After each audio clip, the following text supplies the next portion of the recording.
السلام علیکم. Second year. کل ہم نے سورہ بقرہ کا پہلا رکوع شروع کیا تھا. اس کی کچھ آیات کا ہم نے ترجمہ تفسیر کل کی تھی اور بقیہ آیت نمبر 4 سے ہم آج شروع کرتے ہیں ترجمہ و تشریح. بسم اللہ الرحمن الرحیم. والذین یؤمنون، اور وہ لوگ جو کہ ایمان لاتے ہیں، بما انزل الیک، جو تمہاری طرف نازل کیا گیا، وما انزل من قبلک، اور جو تم سے پہلوں پر، جو پہلے لوگ تھے ان پر نازل کیا گیا، وبالآخرۃ، اور آخرت پر ہم وہ یوقنون، یقین رکھتے ہیں. اس میں یہ اس آیت میں بتایا ہے کہ قرآن پاک پر ایمان لانے کے ساتھ ساتھ اس سے پہلے جو الہامی کتابیں نازل ہوئیں ان پر بھی ایمان لانا ضروری ہے. جب تک پہلی الہامی کتابوں پر ہم ایمان نہیں لاتے تو صرف قرآن پاک پہ کو مانتے ہیں تو ہمارا ایمان مکمل نہیں ہوتا. کیونکہ قرآن پاک پر ایمان لانے کے ساتھ ساتھ اس سے پہلے الہامی کتابوں کو ماننا، ان پہ ایمان لانا بھی ضروری ہے.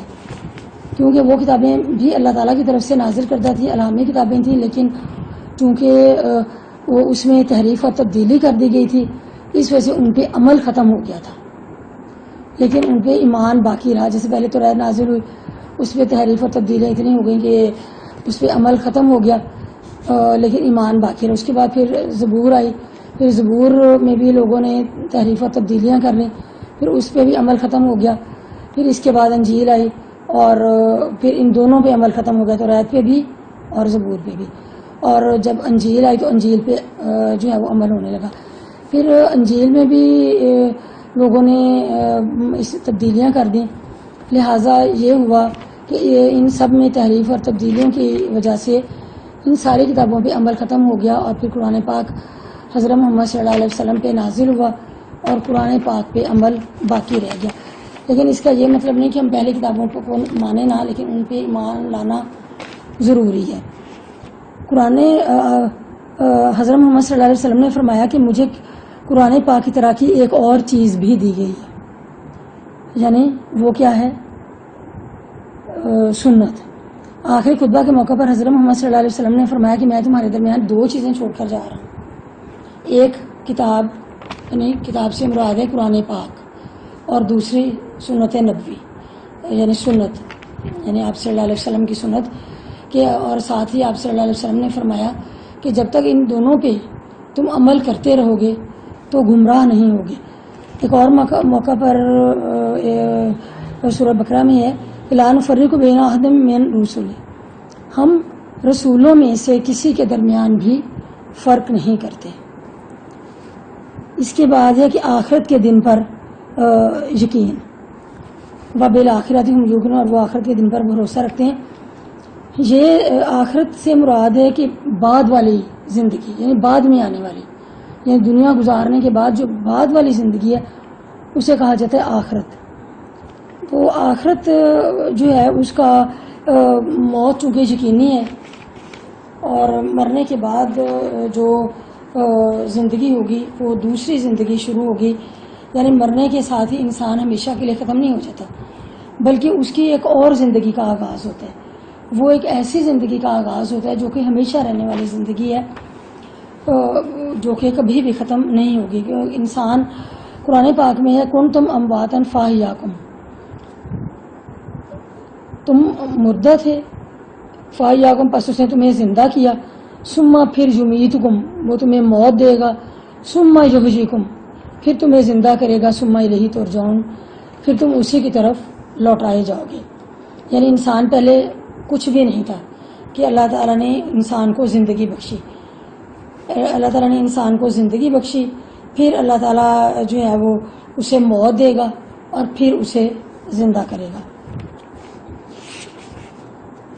اولئک علی ھدی من ربہم، یہی وہ لوگ ہیں جو کہ ہدایت پر ہیں، من ربہم، اپنے رب کی طرف سے. یہی وہ لوگ ہیں جو اپنے رب کی طرف سے ہدایت پر ہیں. واولئک، اور یہی وہ لوگ ہیں، ہم المفلحون، جو کہ فلاح پانے والے ہیں. اور یہی وہ لوگ ہیں جو فلاح پانے والے ہیں، کامیابی حاصل کرنے والے ہیں. یعنی ایسے لوگ، کیسے لوگ؟ جو کہ جن کا ہم نے اوپر ذکر کیا متقی لوگ، کہ ایسے ہی یہ متقی لوگوں کے بارے میں بتایا گیا ہے کہ یہی متقی لوگ ہیں جو کہ اپنے رب کی طرف سے ہدایت یافتہ ہیں. یعنی کون سے متقی لوگ ہیں؟ جو غیب پر ایمان رکھتے ہیں، نماز قائم کرتے ہیں آخرت کے دن پہ، یقین رکھتے ہیں, اللہ تعالیٰ کی راہ میں مال خرچ کرتے ہیں وغیرہ, یہ ساری باتیں خصوصیت ان میں ہیں. یہی ہیں متقی لوگ. تو ایسے لوگوں کے بارے میں فرمایا گیا ہے کہ یہی وہ لوگ ہیں جو اپنے رب کی طرف سے ہدایت پر ہیں, ہدایت پانے والے ہیں. واولائک, اور یہی وہ لوگ ہیں ہم المفلحون, جو کہ فلاح پانے والے ہیں, جو کہ کامیابی حاصل کرنے والے ہیں. ان الذین کافروا, بے شک وہ لوگ جو کافر ہوئے, بے شک وہ لوگ جو کافر ہوئے, یعنی جنہوں نے انکار کر دیا, جو منکر ہو گئے, جنہوں نے اللہ تعالیٰ کی ہدایت پہ عمل نہیں کیا, اللہ تعالیٰ کی بات کو مانا نہیں, اس سے انکار کر دیا. کیونکہ سواؤن برابر ہے علیہم, ان کے لیے, تو ان کے لیے برابر ہے انذرتہم کہ آپ انہیں ڈرائیں, ام لم تنذرہم یا انہیں نہ ڈرائیں. کہ بے شک وہ لوگ جو کافر ہوئے ان کے لیے برابر ہے, یعنی یہ بات برابر ہے کہ آپ انہیں ڈرائیں یا نہ ڈرائیں. لا یؤمنون, وہ ایمان لانے والے نہیں ہیں. اب کافر لوگ کون ہیں؟ کافر کہا جاتا ہے انکار کرنے والے, کیونکہ کفر کے معنی ہی انکار کے, ناشکری کے ہیں. تو کافر کہا جاتا ہے وہ لوگ جو اللہ تعالیٰ کی ہدایت سے انکار کرنے والے ہیں, جو کہ اللہ تعالیٰ کی ہدایت پہ عمل نہیں کرتے, حضرت محمد صلی اللہ علیہ وسلم کی بات کو نہیں سنتے, ان کو کہا جاتا ہے کافر. یعنی جو حق بات کی طرف آتے ہی نہیں, نہ ہی اللہ تعالیٰ پہ ایمان لاتے ہیں, نہ ہی قرآن پاک کو آخری الہامی کتاب مانتے ہیں, اور نہ ہی حضرت محمد صلی اللہ علیہ وسلم کو آخری نبی تسلیم کرتے ہیں. تو وہ ایسے لوگ ہیں جو کہ کافر ہیں. اور کافر لوگوں کی ہٹ دھرمی کی وجہ سے ان کے لیے عذاب کی وعید سنائی گئی ہے. سورۃ تغابن میں ہے, خلقکم فمنکم کافر ومنکم مومن, اللہ تعالیٰ نے تم سب کو پیدا کیا, پھر کچھ لوگ تم میں سے مومن ہوئے اور کچھ لوگ کافر ہو گئے. یعنی اللہ تعالیٰ نے تم سب کو پیدا کیا. اللہ تعالیٰ نے کس سے انسان کو پیدا کیا تھا؟ اللہ تعالیٰ نے انسان کو اس دنیا میں بھیجا تو اس کا مین مقصد جو تھا وہ اللہ تعالیٰ کی عبادت تھا. قرآن پاک میں ہے وما خلقت الجن والانس الا لیعبدون, کہ میں نے جنات کو اور انسانوں کو اس لیے پیدا کیا ہے کہ وہ میری عبادت کریں. تو عبادت کے لیے اللہ تعالیٰ نے پیدا کیا ہے, اپنے بندگی کے لیے پیدا کیا ہے, اپنے احکامات کو ماننے کے لیے پیدا کیا ہے کہ میرے احکامات کو مانیں اور اس پہ عمل کریں. اور لیکن کافر جو ہے وہ ایسی ہٹ دھرمی کا شکار ہیں کہ ان کے بارے میں بتایا گیا ہے کہ سواؤن علیہم, ان کے لیے برابر ہے. کیا برابر ہے ان کے لیے؟ انذرتہم ام لم تنذرہم, کہ آپ انہیں ڈرائیں یا نہ ڈرائیں. لا یؤمنون, وہ ایمان نہیں لائیں گے.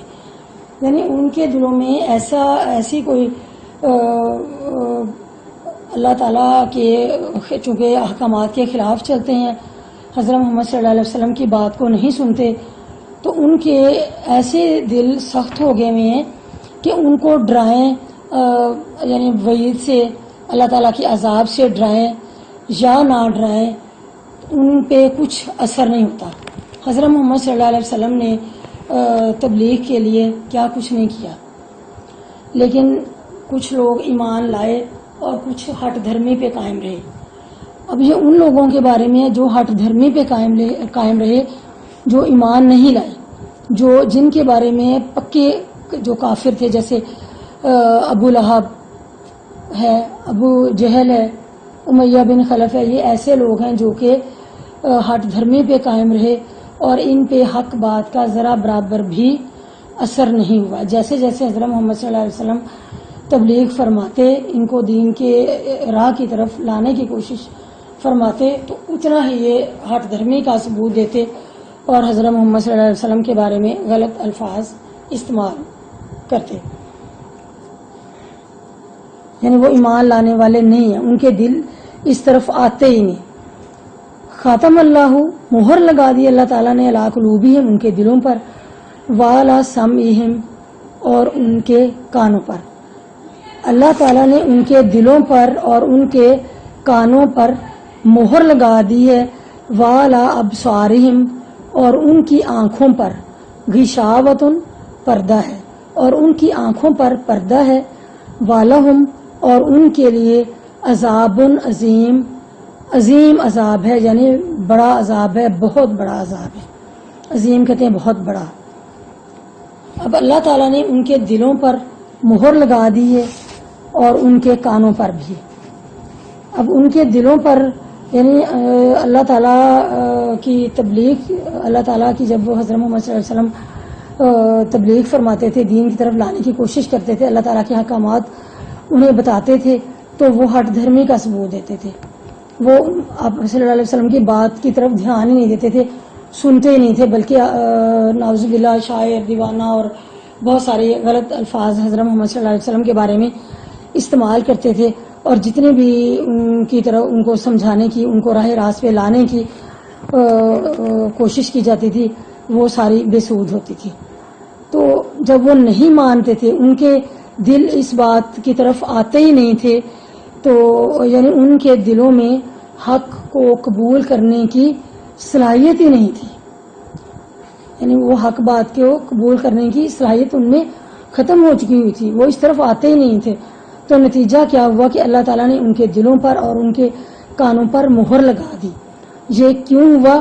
ان کی بدعمالیوں کی وجہ سے، یہ ان کی بدعمالیوں کا، ہٹ دھرمی کا نتیجہ تھا کہ ان پہ مہر لگ گئی۔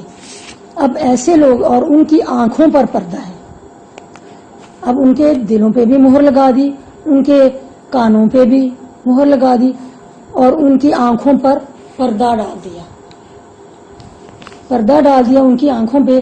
اب یہ وہ لوگ ہیں کہ جن کے لیے دنیا میں بھی سزا مقرر ہے اور آخرت میں بھی ہے۔ دنیا میں سزا ان کے لیے یہ ہے کہ ان کا ذہنی سکون ختم ہو جاتا ہے، یعنی ان کو سکون نصیب نہیں ہوتا، کتنے بھی وہ اللہ تعالیٰ کے احکامات سے ہٹ کے مال و دولت حاصل کر لیں، کتنے بھی عیش و عشرت میں وہ رہیں، لیکن ان کو ذہنی سکون کبھی نہیں نصیب ہوتا۔ اور یہ ہے ان کی دنیا میں سزا کہ ان کا ذہنی سکون ہی ختم ہو جاتا ہے، رات کی نیندیں ان کی ختم ہو جاتی ہیں، اور وہ میڈیسن لے کے سوتے ہیں اس لیے کہ نیند نہیں آتی۔ تو یہ ان کے لیے دنیا میں اذیت ہے۔ اور آخرت کا جو عذاب ہے وہ کیا ہے؟ وہ ان کے لیے دائمی جہنم ہے، دائمی جہنم یعنی ہمیشہ رہنے والی، یعنی ایسی جہنم ان کو نصیب ہوگی جس میں وہ ہمیشہ ہمیشہ کے لیے رہیں گے۔ یہ ایسے لوگوں کے بارے میں ہے کہ جو جن کے دلوں اور کانوں پر مہر لگ گئی ہے، ان کی آنکھوں پہ پردہ پڑ گیا ہے، وہ حق بات کو قبول کرنے کے لیے تیار ہی نہیں ہوتے، اور ایسے لوگوں کے بارے میں عظیم عذاب کی خوشخبری دی گئی ہے کہ ایسے لوگوں کے بارے میں عظیم عذاب ہے، یعنی ان کے لیے بہت بڑا عذاب ہے۔ دنیا کی بھی سزا جو میں نے ابھی بتائی ہے آپ کو کہ ان کا ذہنی سکون ختم ہو جاتا ہے، اور آخرت کی سزا ان کے لیے یہ کہ ان کے لیے دائمی جہنم ہے۔ تو یہ عذاب ان لوگوں کے لیے ہوگا، ان کے لیے جو کہ دین کی راہ کی طرف آنے کے لیے تیار ہی نہیں ہوتے۔